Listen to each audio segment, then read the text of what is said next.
Rosa Luxemburg. Reform or Revolution? Written 1900. Part 1. Chapter 5. The Consequences of Social Reformism and General Nature of Reformism. In the first chapter we aim to show that Bernstein's theory lifted the program of the socialist movement off its material base and tried to place it on an idealist base. How does this theory fare when translated into practice? Upon the first comparison, the party practice resulting from Bernstein's theory does not seem to differ from the practice followed by the social democracy up to now. Formally, the activity of the Social Democratic Party consisted of trade union work, of agitation for social reforms and the democratization of existing political institutions. The difference is not in the what, but in the how. At present, the trade union struggle and parliamentary practice are considered to be the means of guiding and educating the proletariat in preparation for the task of taking over power. From the revisionist standpoint, this conquest of power is at the same time impossible or useless. And therefore, trade union and parliamentary activity are to be carried on by the party only for their immediate results, that is, for the purpose of bettering the present situation of the workers, for the gradual reduction of capitalist exploitation, for the extension of social control.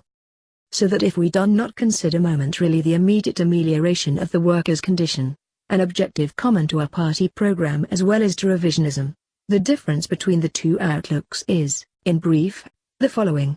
According to the present conception of the party, trade union and parliamentary activity are important for the socialist movement because such activity prepares the proletariat, that is to say, creates the subjective factor of the socialist transformation, for the task of realizing socialism. But according to Bernstein, trade unions and parliamentary activity gradually reduce capitalist exploitation itself. They remove from capitalist society its capitalist character. They realize objectively the desired social change. Examining the matter closely, we see that the two conceptions are diametrically opposed.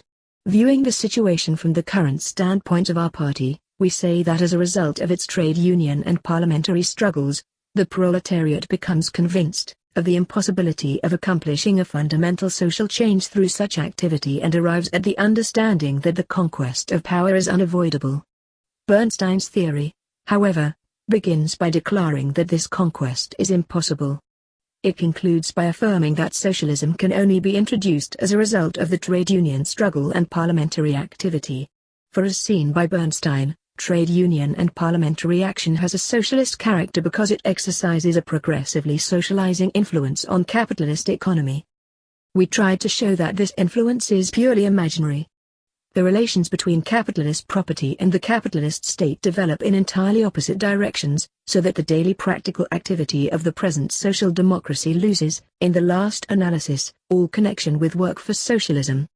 From the viewpoint of a movement for socialism, the trade union struggle and our parliamentary practice are vastly important insofar as they make socialistic the awareness, the consciousness, of the proletariat and help to organize it as a class. But once they are considered as instruments of the direct socialization of capitalist economy, they lose out not only their usual effectiveness but also cease being means of preparing the working class for the conquest of power. Edward Bernstein and Conrad Schmidt suffer from a complete misunderstanding when they console themselves with the belief that even though the program of the party is reduced to work for social reforms and ordinary trade union work, the final objective of the labor movement is not thereby discarded, for each forward step reaches beyond the given immediate aim and the socialist goal is implied as a tendency in the supposed advance. That is certainly true about the present procedure of the German social democracy. It is true whenever a firm and conscious effort for conquest of political power impregnates the trade union struggle and the work for social reforms. But if this effort is separated from the movement itself and social reforms are made an end in themselves, then such activity not only does not lead to the final goal of socialism but moves in a precisely opposite direction.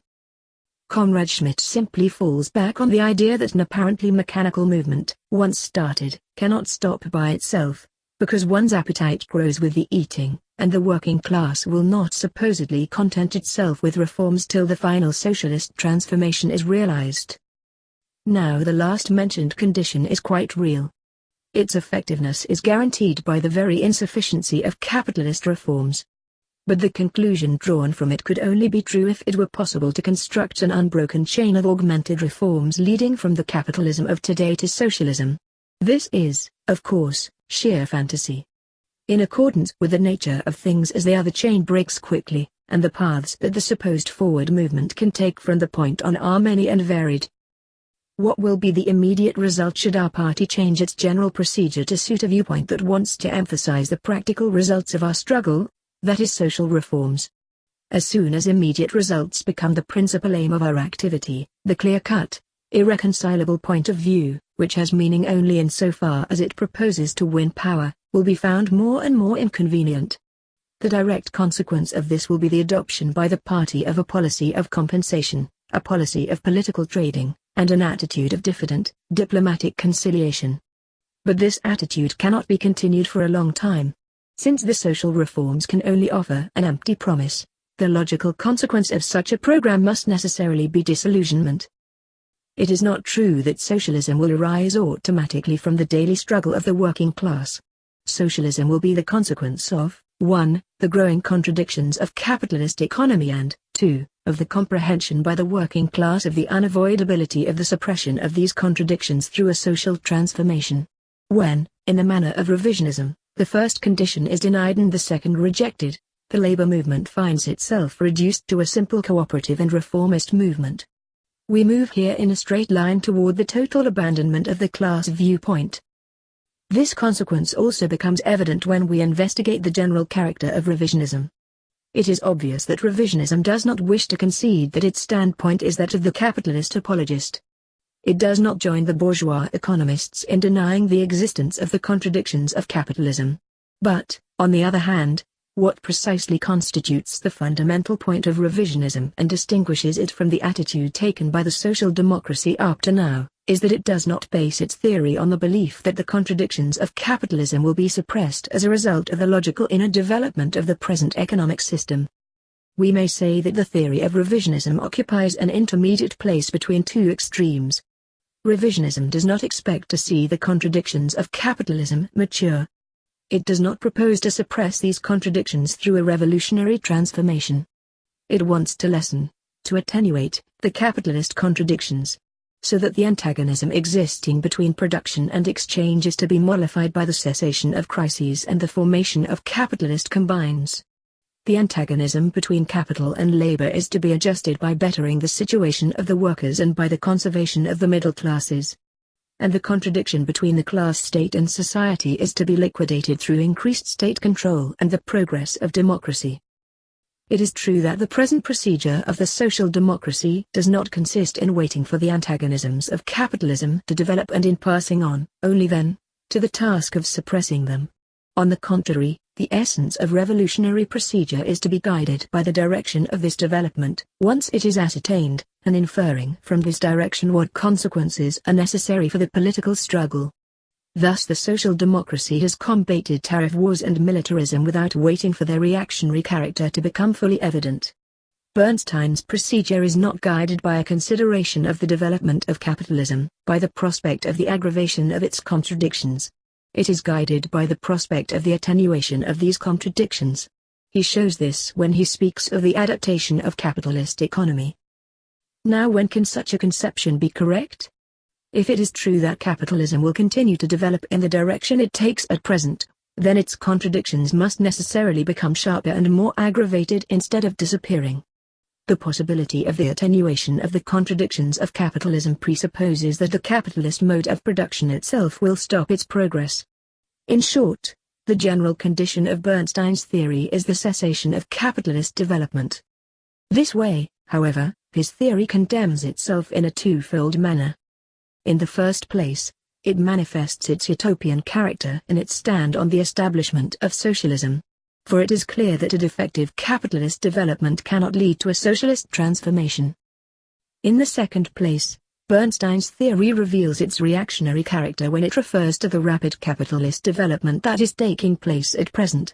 Given the development of real capitalism, how can we explain, or rather state, Bernstein's position?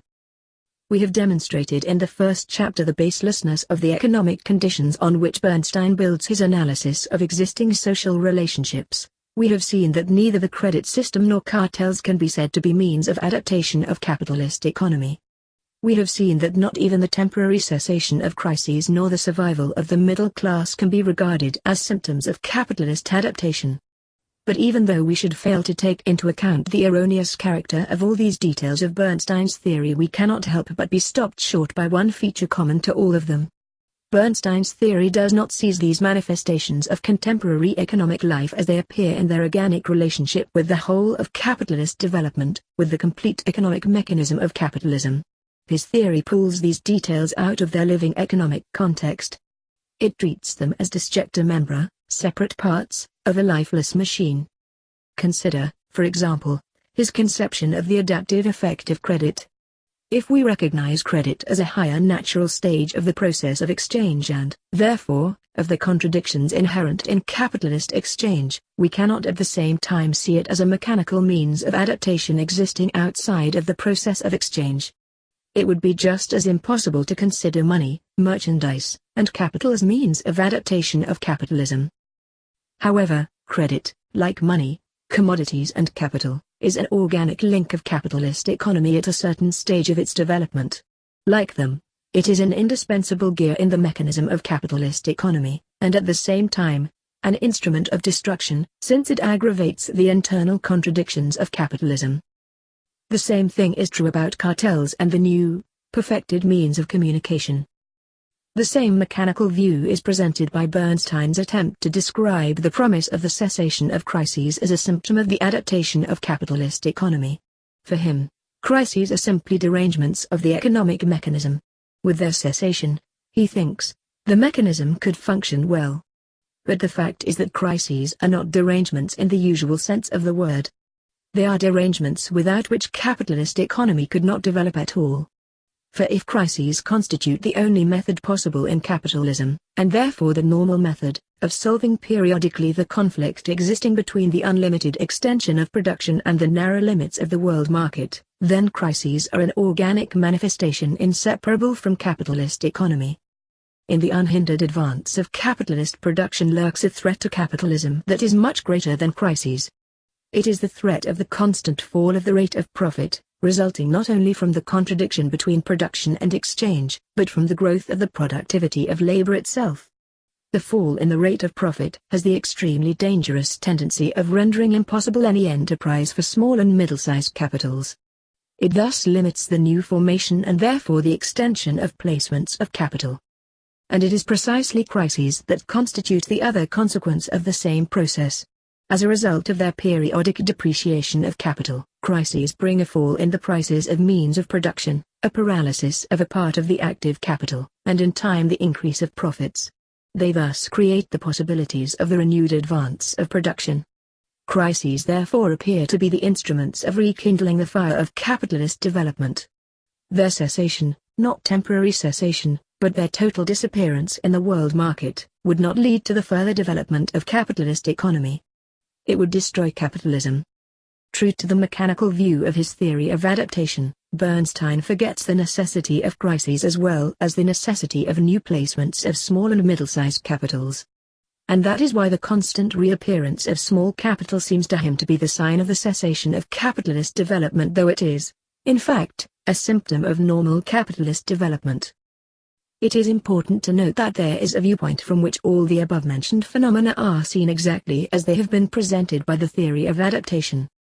It is the viewpoint of the isolated, single, capitalist who reflects in his mind the economic facts around him just as they appear when refracted by the laws of competition. The isolated capitalist sees each organic part of the whole of our economy as an independent entity. He sees them as they act on him, the single capitalist. He therefore considers these facts to be simple derangements of simple means of adaptation.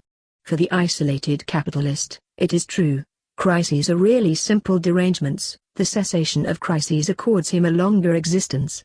As far as he is concerned, credit is only a means of adapting his insufficient productive forces to the needs of the market. And it seems to him that the cartel of which he becomes a member really suppresses industrial anarchy. Revisionism is nothing else than a theoretic generalization made from the angle of the isolated capitalist. Where does this viewpoint belong theoretically if not in vulgar bourgeois economics? All the errors of this school rest precisely on the conception that mistakes the phenomena of competition, as seen from the angle of the isolated capitalist, for the phenomena of the whole of capitalist economy. Just as Bernstein considers credit to be a means of adaptation to the needs of exchange. Vulgar economy, too, tries to find the antidote against the ills of capitalism in the phenomena of capitalism. Like Bernstein, it believes that it is possible to regulate capitalist economy. And in the manner of Bernstein, it arrives in time at the desire to palliate the contradictions of capitalism, that is, at the belief in the possibility of patching up the sores of capitalism. It ends up by subscribing to a program of reaction. It ends up in an utopia. The theory of revisionism can therefore be defined in the following way. It is a theory of standing still in the socialist movement built, with the aid of vulgar economy, on a theory of capitalist standstill.